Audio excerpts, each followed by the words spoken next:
Aterina indray ny arabo mba piraritsoa amintsika mianakavy zay miara-dalana aminay amin'ny alalany ity fahita lavitra ity amin'ny alalany ity fandaharana ity izany. Manasanao avetrany ary aritra hatrany farany ao anatiny fandaharana. Ivavaka avetrany ary tsika tompo. Tsy hainy tsy ankasitraka ary tsy hainy tsy saotranao Andriamanitra ny amin'ity ora sy fotoana nomenao ity zay mbola afana mizara ny teninao indray amin'ny tsiraray avy sambatan'olona naiza toerana misy azy. Anio Andriamanitra dia apetrao eto ambavako indray ny teninao ary mitenena amin'ny tsiraray avy sambatan'olona. Ny teninao ane dia hitondra famonjena, hitondra fanasitranana, hitondra fanafahana, hitondra famonjem-panahy indrindra izany teninao zany ary anafaka anay amin'ny longoza ny anjeranay. Averina any aminao sady ny voninahitra ny amin'izany teny zany amin'ny anara maheran'i Jesosy Kristy. Amen. Raha mpiso alatsinainy no faraika amby 20 andro ny vavako mbala fivadikanana izay totosainy fiangonana fanahany voninahitra. Arak'izao sary hitantsika izao dia nafinahitra ny fotoana tamin'ny alatsinainy lasa teo satria dia niandany ambavy ny olona tonga teo amin'ny fanatren'Andriamanitra ary tena tonga maro teo amin'ny fanatren'Andriamanitra nandray ny afatry ny tenin'Andriamanitra ary samy niady mba ho tafavoaka amin'izay karazana fanamby-goavana eo aminy izany. Raha mpitso alatsinainy dia mbola mitohy hatrany ny fotoam-bavaka etona moa dia manasanao hatrany na dia ataoko aza hoe tsy fadianina ianao fa ilainao ny fahatongavanao etsy atany masaja raha mpitso alatsinainy manomboka amin'ny 12 ratoandro izany. Raha ohatra moa ka azonao ataony mirosa ao anatin'izany vavako mbana fivadikanina izany dia tena voamaika tena tsara mihitsiny. Ny lohahevitra moa dia grand défi et combat spirituel, fanamby lehibe sy ady ara-panahy. Ka amin'ny alarobia lasa teo tena navarina ny zavatra nitranga satria nisy madama anankiray rehefa tao anatin'ny mouvement de délivrance dia teo no nafatarana fa nanambady voalohany io madama io dia ny saram-panambadiana, nanambady faharoa indray dia ny saram-panambadiana, nanambady fahatelo dia vita soratra ara-dalàna tsara nefa dia mbola ny saram-panambadiana ihany koa. Tranga zavatra tahaka izany angere olona tsy voavana lisage zany tsy voavana ireny karazana makany amin'ireny estéticienne ireny ka manao ny manicure sy ny pédicure rehetrarehetra ireny tsy voavana zany, tsy voavana slim ny voaka farany zany fa zany ny atao hoe ady. Dia izay le mahafinaritra n'ity vavako mbana fifadikanina ity sady mifadianina izany le olona no mivavaka miady mba ho tafavoaka amin'izany satria tsy dia any amin'le lehilahy loatra ny olona toetra le olona na dia ataoko aza hoe tena ratsy fanahy le olona fa ny sorsa mihitsy n'izay karazana tranga fisarapanambadiana izay ny sorsa. Ary ny sorsan'io zavatra io moa dia teo amin'ny fanatren'Andriamanitra nahatratra azy satria nisy fotoana ny mamany rehefa bevoka zazavavy rehefa teraka vavy dia tsy azo foana zany hoe maty foana le zanany zany rehefa vehivavy. Rehefa nitondra azy anefa ny mamany rehefa tonga ny fahafito volany dia nanomboka narary izy ary ny ray aman-dreny dia efa nafantatra hoe ho faty indray ity zaza ity satria izy mivady dia mafantatra hoe tsy mahavanona zazavavy. Dia nandeha tany amin'ireny olona lazainy olona fa mahay ireny ary ny hafarany moa dia tsy nitaizain'ilay mamany mihitsy fa olona no nitaiza azy. Ary tany amin'ny 470 taonany vao nisy niteny taminy hoe io vehivavy io ane ka tsy mamanao fa olona hafa ny tena mamanao dia eno tsara ngere olona fa chaque fois io madama io ho any amin'ilay tanàna misy an'ilay mamany satria mba te ahita ny mamany. Fa isaky ny akaiko tonga satria tsy maintsy misy voyage atao zany mazava ho azy. Fa isaky ny akaiko tonga n'io tanàna io dia samborina fivalanana io madama io ary tsy fivalanana moramora fa tena fivalanana tena mampiverin-dalana tena mampiverina mody mihitsy dia tena zany foana nefa nitranga. Isaky ny mandeha hiona amin'io mamany io zany izy dia mihetsika foana ny fivalanana zany ingere olona tsy fivalanana tonga ho azy hoe nisy mikroba any anatin'ny kibony any zay ny mahatonga le izy fa raha ny marina dia fanahy mihitsiny. Ary ny fanahy io nefany tsy vitany hoe mampisarabady azy fotsiny, tsy vitany hoe mahatonga azy tsy mahavanona tokantrano fotsiny fa mitondra fantrana mitondra karazana blocage maro isan-karazany, tsy mety tafavoaka mihitsy ny fiainany, tsy misy zavatra manjary mihitsy ny ara-bolany, ny fivelomany, ohatrany hoe miakatriakatra zany ny reny volany de rehefa aveo midina indray mahita fomba foana ny devoly, mety hoe solokin'ny olona izy hitany hoe eto mambavaka mivavao anay mpanoty fa zavatra altara ihany koa izy.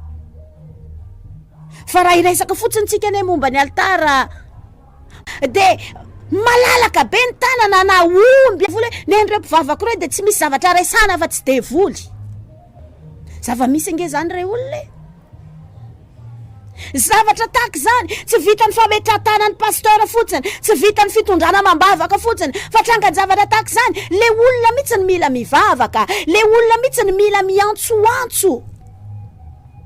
Ary fantatry ny devoly tsara nge re olona fa zany resaka vavaka zany zavatra tena atahorany satana indrindra. Ianao fa tsy mahita riavana hoe isaky ny andeha hivavaka ianao misy karazany zavatra foana anakanany devoly ianao, na hivavaka alohan'ny atory azy ianao misy zavatra foana anakanany devoly ianao. Ary tsy vitsy amintsika manaraka nyty fandarany ty ngeno efa elany te andeha, efa elany resy lahatra fa mahita atao foana satana anakanana anao mety amin'ny alalan'ny olona akaiky ianao. Zavatra tahaka zany tsy vitany vavaka signe de la croix fotsiny hoe atao eto ny tanana de abidine de atao makatsy makatsy de manaotrao, tsy vitany zany, tsy hoe ratsy akory zany, fa mila vavaka mafana, mila vavaka mafana. Hitanao nisy fotoana zao Jesosy rehefa andeha hivavaka, andeha hitokam-bavaka de misy telo lahy zay matetika hoentiny miaraka aminy, Petera, John, Jakoba. Fa nisy fotoana rehefa tao amin'ny saha anankiray atao hoe Getsemane izy, Getsemane de tandindona zavatsarotra atrehanao, tandindona zavatra mangidy, tandindona zavatra mafaitra atrehanao. Fa rehefa tonga tao izy tsy nitaonan'izy telo lahy reo tsony fa reo mpianatra rehetrarehetra reo mihitsy nitao amin'ny vavaka. Zay natonga azy rehefa satria niataka kely tokony indray mitorabato izy, zay natonga ny Jesosy nalahelo hoe nareo ve ozy izy Jesosy tsy mba mavita miaritra amiko na de ora iray, satria na Jesosy azane ny vavaka eo amin'ny Luka toko fa 2:20 eo amin'ny 9:1-4 de mivako toy izao amin'ny anaran'i Jesosy. Ary izy niataka tamin'ny tokony indray mitorabato dia nandohalika ny vavaka hoe raiko raha sitrakao de sory amiko ity kapoaka ity, nefa aoka tsy ny sitrapoko aneny atao fa ny anao. Na i Jesosy aza ny vavaka, ka io tsy vita ny vavaka signe de la croix fotsiny, tsy vita ny vavaka nakapo, vavaka mangina, fa na i Jesosy aza nge ny teny mafy eto amin'ny 4:7 ary fa diranovana izy dia ny vavaka mafimafy kokoa ary ny diny de tahaka ny ra ny potrapotraka tamin'ny tany. Ozy izy ny Baiboly hoe ny vavaka mafimafy kokoa. Io ange ny problème ny mpianatra ary io na tonga ny Petera na anao foana. Rehefa tonga am'izay ny miaramila romanina andeha sambotra an' Jesosy de ozy izy hoe amely amin'ny sabatra va izahay mpampianatra ozy sady efa nikatsana ny sofin'le olona. Zany hoe ny olona anankiray zany na kristianina aza, na manompo an'Andriamanitra aza, na manara-dian'i Jesosy aza, vao tsy ampivavaka fotsiny de manaonao foana. Zay am'izay ny mahatonga ny jentilisa mahazo vana hoe mpivavaka nefa zao ny toetranao, satria tena ilaina ny mivavaka. Io tsy vitany hoe tao mambavaka pastera fa nivadiko lasan'ny olona, hoe tao mambavaka pastera mba tena ho tafavokako ny volan'ny olona amiko fa za nana ny banky vola, za nana ny raso vola, za nana ny rakoto vola. Tsy vitany zany io, fa ianao mihitsy ny mila tonga mikomba, miady. Ary indrindrindrindra raha azo atao miditra ao anatin'izany vavaka ombana fifadikanina izany. Vehivavy anankiray zao tafaresaka tamiko tany ho any amin'ny 7 taona na tany amin'ny 10 taonako tany ozy izy de navarina ny zavatra antranga efa lehibe izy no resaka tamiko, fa tamin'ny fahazazany izy nisy karazany zavatra hafahafa satria misy zavatra mandehandeha any amin'ny mahavehivavy anazy any, de misy zavatra mandehandeha any anatin'ny sofiny any. Nentina amin'ny dokotera nefa tsy hitany dokotera hoe inona ny atao amin'izany. Le olona tsy marary fa matsapa fotsiny misy zavatra mandehandeha any.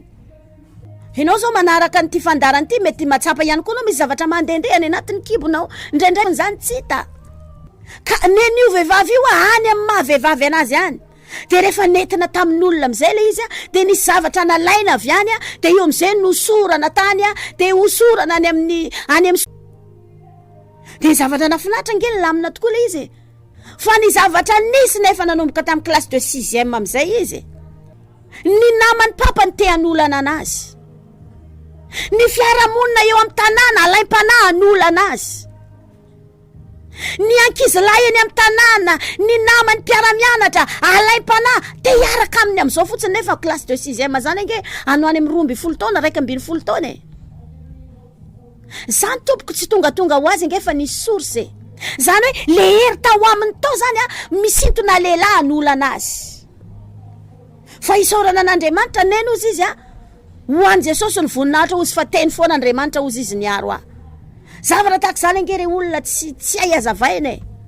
Fa teo amin'ny fanatrehan'Andriamanitra na tonga saina azy hoe tena misaotra anao Andriamanitra fa tena tianao de rehefa zay am'izay zany zavatra mitranga de misy combat mila ataon'izany madama zany. Voalohany misy altara tsy maintsy ateriny satria ny olona rehefa nandeha tamin'olona ny ray aman-dreny tamin'izany fotoana izany tsy maintsy nisy zavatra natao tany.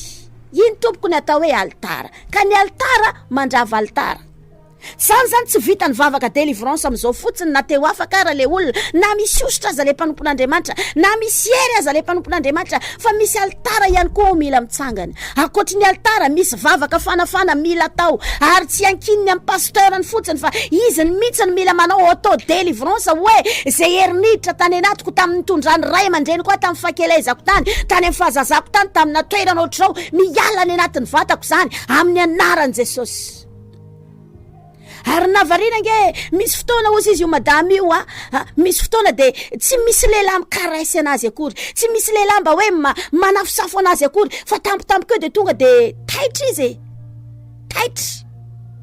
taitra ho azy eo na toandro na maraina na andeha na zalohany andeha hianatra ozy izy taitra ho azy eo fotsiny izy. Zany ingere olona raha tsy mailo izy de mitondra anazy amina fijangajangany zany mitondra anazy tena mitady lehilahy mitsy hoe avy andry amiko avy araka amiko e. Hitatsika am'izany le izy ka manome fotoananao arampitso tonga avy eo amin'ny fanatrehan'Andriamanitra raha-pitso razonao atao. Indrandray ange ny ao ambadiky olanao io hoe ny source ny zavatra natao taminao tany ambola fahazazanao tany tambola fakelinao tany ary indrandray mety taminy anao mbola tany amboka tany.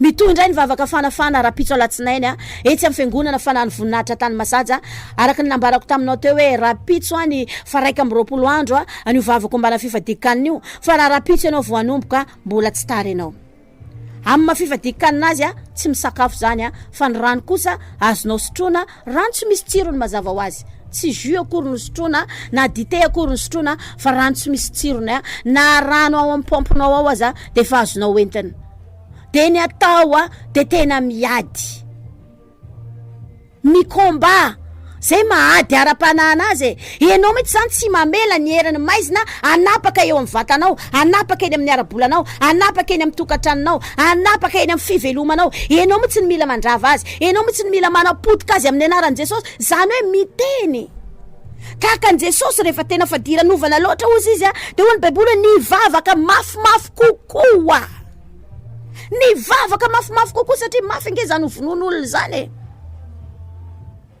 avelako eo ianao androany amin'izay afatr'Andriamanitra zay manome fotoananao rampitso manomboka amin'ny 10 maraina de efa ivavaka izahay ivavaka ho an'io fotoana io mba hamangin'Andriamanitra anao mba hikasihan'Andriamanitra anao raha ohatra ka efa nafoy fotoana ihany ianao ho tonga eo amin'ny fanatrehan'Andriamanitra rapitso atonga anao tsy alamaina ka tsy ny fanahinao ihany no atsapa hoe herin'Andriamanitra hoe tena matsapa hery zany fanahiko zany velombelona zany fanahiko zany fa tena ho tsapanao mihitsy ne zany fanatrehan'Andriamanitra izany zany présence de Dieu zany ary amangy ny fiainanao ane izy rampitso ary lawery manomboka amin'ny 12 andro ny fotoana na de ataoko aza hoe mety taratara ianao satria mbola andeha hianatra mety mirava amin'ny 12 mety hoe miasa ihany koa tsy maninona na mety hoe tara sasakadiny azy ianao tonga etsy tany masaja eo amin'ny bazarina tany masaja eo misy lalana midina makany amin'ny Befleur iny tsy mbola tonga any ianao fa midina eo amin'ny 20 metatra eo no ahitanao an'izay toerana izay tsy mahazo resy ianao tsy mahazo resy ianao tahin'Andriamanitra tompoko